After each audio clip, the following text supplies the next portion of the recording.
Bonjour ou bonsoir, bienvenue à nouveau sur ma chaîne Orchidée. J'espère que vous allez bien. Je reviens vers vous dans une nouvelle vidéo pour vous présenter mes quelques hypothèses concernant le grand patron qui serait à la tête tout simplement de ce réseau de grand banditisme autour des diamants qui ont disparu. Donc sans surprise, je vous parle du père de Ndeye Marie. Comme je l'avais évoqué à plusieurs reprises, certains éléments peuvent me faire penser qu'il est à la tête de ce réseau, ou en tout cas qu'il y est grandement impliqué. Je ne vais pas revenir sur ces éléments, mais certaines de ces attitudes m'ont fait penser à cela, notamment les regards qu'il lançait, les regards qu'on peut estimer comme étant suspicieux ou alors suspects selon comment on voit la culpabilité ou non du père Ndeye Marie, les regards donc qu'il lançait à son beau-fils Mansour lorsque celui-ci était stressé lors d'un repas et qu'il avait évoqué son stress lié au travail. Et il lui avait dit une phrase, si je me souviens bien, il lui avait dit ne laisse pas le travail te prendre le dessus, ne te laisse pas déborder par le travail. Donc, est-ce que c'était un message codé? Je ne sais pas. Mais voilà, ça peut, hein, on n'est pas à l'abri de surprises dans cette série. J'ai également pensé donc directement à Mansour lui-même en me disant que pour avoir plus d'ascendant sur son équipe, sur ses sous-fifres, il a peut-être tout simplement fait croire qu'il y a un grand patron au-dessus de lui, alors que c'est lui qui est à la tête de ce réseau, c'est lui qui dirige absolument tout, mais pour avoir plus de pouvoir, plus de force de frappe et plus d'ascendant sur son équipe pour qu'il lui obéisse sans rechigner, peut-être que tout simplement il leur fait croire qu'il y a quelqu'un au-dessus pour créer en eux une crainte qui n'a pas lieu d'être, alors que c'est tout simplement lui, le grand patron. C'est possible. J'ai également pensé à Aziz. C'est vrai qu'Aziz, on le voit toujours sous le prisme de cet éternel amoureux de Ndeye Marie qui lui tourne autour, mais il fait partie de ces personnages dont on ne sait pas grand-chose professionnellement parlant. On ne sait pas ce qu'il fait dans la vie pour gagner sa croûte. On ne connaît pas sa famille, on ne connaît pas son contexte familial, on ne sait absolument rien. Est-ce que ce serait Aziz, que l'on nous a toujours présenté sous ce prisme d'éternel amoureux? Qui serait derrière tout ça? À voir. Et ça créerait un lien direct aussi avec Mansour.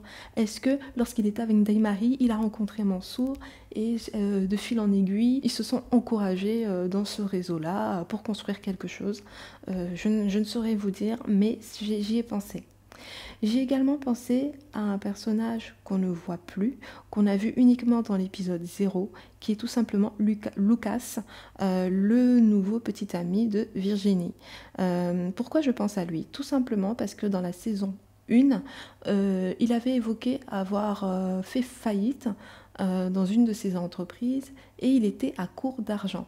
Est-ce que pour justement redresser sa situation financière, est-ce qu'il serait tombé dans le grand banditisme et depuis la France, il fait transiter des voitures dans lesquelles il cacherait des diamants?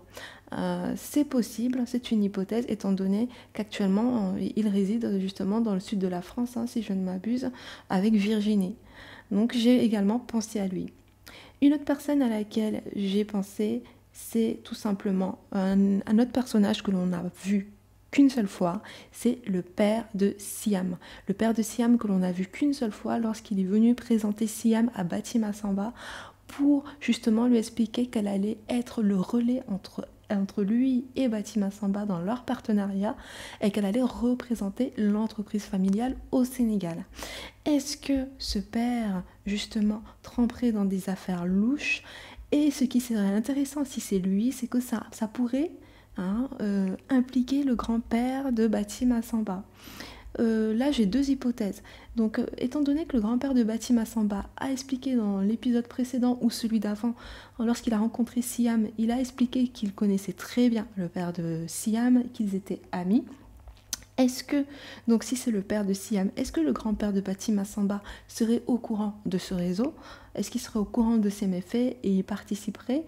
Ou autrement, est-ce que ça impliquerait de manière indirecte le grand-père de Bati Massamba qui serait en affaire aussi avec le père de Siam, mais qui malheureusement ne serait pas au courant qu'il y a effectivement une partie des affaires de ce père qui serait louche et qui serait impliqué indirectement et par conséquent, ça impliquerait aussi, ça pourrait entacher aussi les entreprises, l'entreprise les affaires de Bati Massamba, puisqu'il est en affaire directement avec le père de Siam aussi. Une autre hypothèse à laquelle j'ai pensé, c'est tout simplement Monsieur Sec. Monsieur Sec qui est un personnage aussi mystérieux. On le voit uniquement dans le cadre professionnel, mais on ne connaît rien de lui d'un point de vue personnel, si ce n'est le fait que sa mère serait malade. Ce qui serait aussi intriguant, c'est que Mai ne voit rien au niveau des documents de l'entreprise de suspect, sachant qu'elle a quand même un poste important et qu'elle a accès à des documents plutôt confidentiels. Mais s'il a la tête d'un réseau de grand banditisme, il a tous les pouvoirs et toute la capacité de falsifier des documents et de cacher certaines informations pour qu'elles passent inaperçues aux yeux de Mai. Un autre point qui serait aussi intéressant, auquel j'ai pensé, c'est un personnage qui est tout aussi mystérieux, c'est le père de Malika, que l'on voit toujours de manière furtive, très rapide. On ne sait pas ce qu'il fait dans la vie de tous les jours, on ne sait pas comment il gagne sa vie, on ne sait pas s'il est retraité, et qui parle très peu, observe beaucoup, et a une position assez menaçante.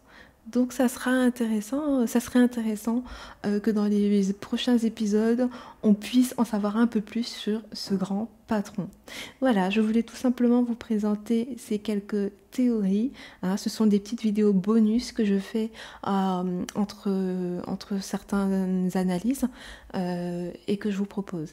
Donc voilà, j'espère que vous avez passé un agréable moment en ma compagnie et je vous souhaite de passer une belle nuit ou une bonne journée et portez-vous bien surtout, prenez soin de vous et je vous dis à très bientôt pour une nouvelle vidéo. Merci, au revoir.